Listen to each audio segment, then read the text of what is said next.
इस दिन मेरा शौहर घर पर मौजूद नहीं था।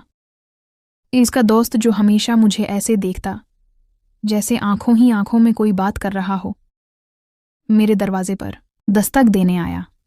मैं पहले ही समझ चुकी थी, क्योंकि उसकी नज़रों में हमेशा कुछ बेचैनी सी होती थी। हकीकत तो ये थी कि वो मेरे शौहर से ज़्यादा ज़हीन और खुश नज़र आता था और मेरा दिल चुपके चुपके उसकी तरफ मुड़ता था। जब दरवाज़ा खटखटाया गया तो मैंने पूछा, कौन है? बाहर से आवाज़ आई, बहन जी, मैं साहिल हूँ। मेरे दिल की धड़कन अचानक तेज़ हो गई। इसने पहली बार मुझे बहन जी कहा था और इस लफ्ज़ में एक अजीब सी बात थी। एहसास हो रहा था वो कुछ और ही कहना चाह रही थी, जैसे उसकी नज़र कुछ और ही बात कह रही हो। मैंने फ़ौरन दरवाज़ा खोल दिया। मैंने अपना चेहरा थोड़ा उदास बना लिया और बीमार होने का तासिर दिया। आहिस्ता से कहा, मेरी कमर में बहुत दर्द है।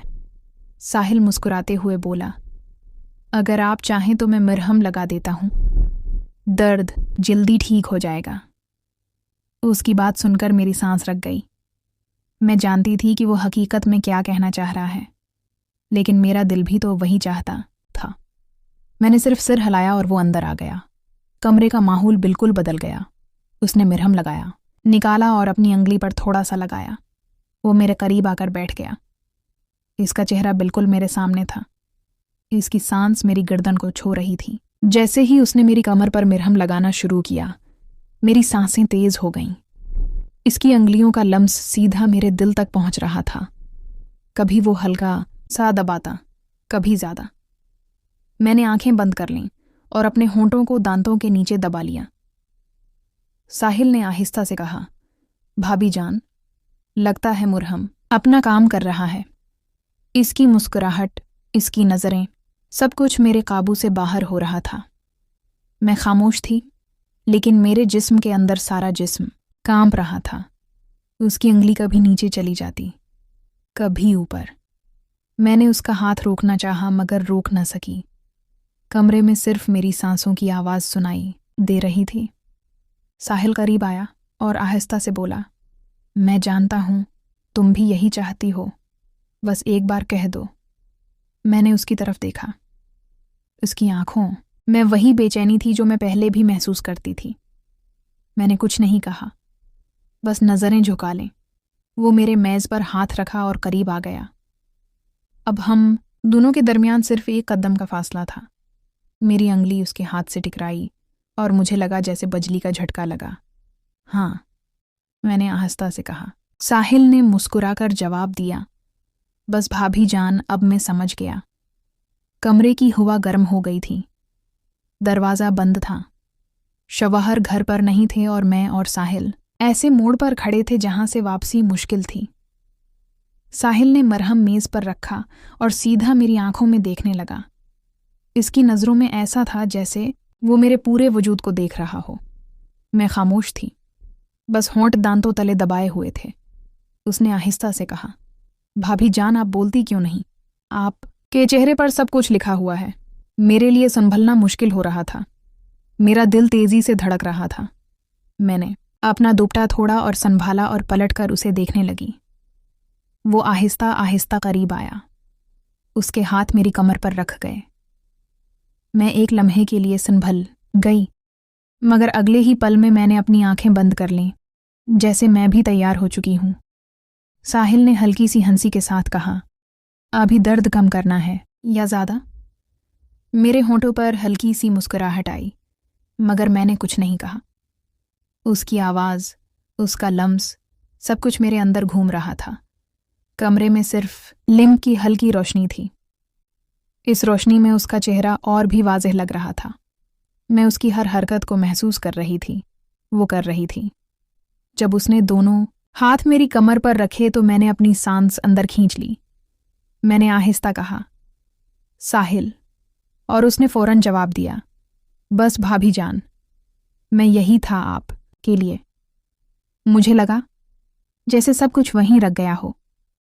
इसका हाथ आहिस्ता आहिस्ता नीचे की तरफ जा रहा था और मेरा जिस्म खुद ब खुद नर्म होता जा रहा था। मैंने उसका हाथ थामकर रोकना चाहा, मगर दिल से रोक ना सकी। उसने अपना चेहरा इतना करीब कर लिया कि मैं उसकी सांस महसूस कर रही थी। मेरी आंखों के सामने सिर्फ उसका चेहरा था, उसकी मुस्कुराहट जैसे मुझसे कह रही हो, अब तो तुम मेरी हो। मैंने थोड़ा सा सिर झुका लिया और इस लम्हे में खुद को रोक न सकी। साहिल ने आहिस्ता कहा, भाभी जान, शोहर को कुछ मालूम नहीं होगा, आप बस आज की रात को यादगार बना दो। मेरी अंगलियां उसके हाथ पर फंस गईं और मैं बस उसे देखती रही। दिल में खौफ भी था, लेकिन इस खौफ से ज्यादा एक अजीब सी खुशी थी।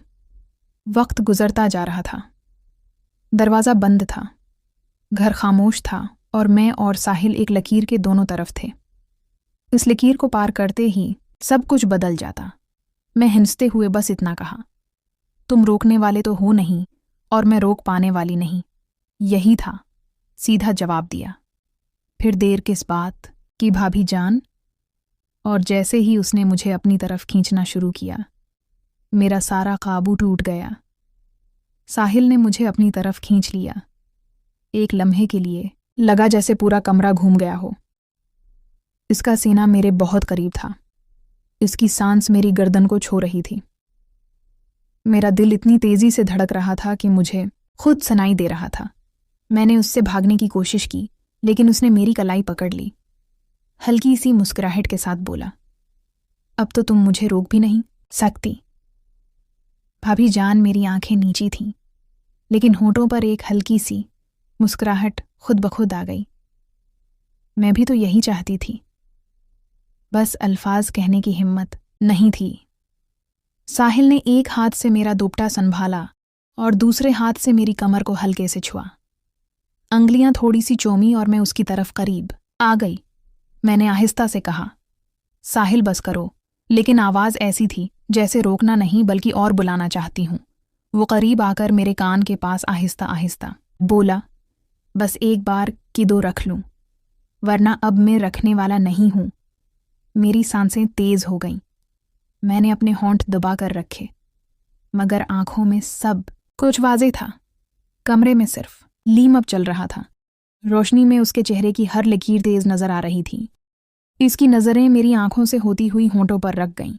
मैंने पलटकर उसकी तरफ देखा और बस इतना कहा, तुम्हें समझने के लिए मुझे कुछ कहने की ज़रूरत नहीं। ये सुनकर साहिल ने गहरी सांस ली और मुझे और करीब खींच लिया। अब हमारे दरमियान एक भी फासला नहीं था। उसके हाथ मेरी कमर से थोड़ा ऊपर आ गए और मैंने पलकें बंद कर लें। इस लम्हे मुझे लगा जैसे सब कुछ रख गया हो। दरवाज़ा बंद, घर खामोश और हम दोनों अकेले। शौहर घर पर नहीं थे और मैं अपने शौहर के दोस्त की बाहों में था। साहिल ने कहा, भाभी जान, आज के बाद सब कुछ बदल जाएगा। मैंने आंखें बंद किए हुए बस हल्की सी आवाज़ निकाली, जो होना है अब होने दो। और अगले ही लम्हे साहिल ने एक कदम आगे बढ़ाया जहां से वापस आना मुश्किल था। ये कहानी एक ऐसे नाजुक मोड़ की इक्कासी करती है जब इंसान अपने जज्बात और ख्वाहिशात के बीच उलझा होता है। ये हमें सोचने पर मजबूर करती है कि हमारे फैसले न सिर्फ हमारी बल्कि दूसरों की जिंदगियों को भी कैसे मुतासिर कर सकते हैं। हर रिश्ते की अपनी एक कदर होती है जिसे हमेशा महफूज रखना चाहिए।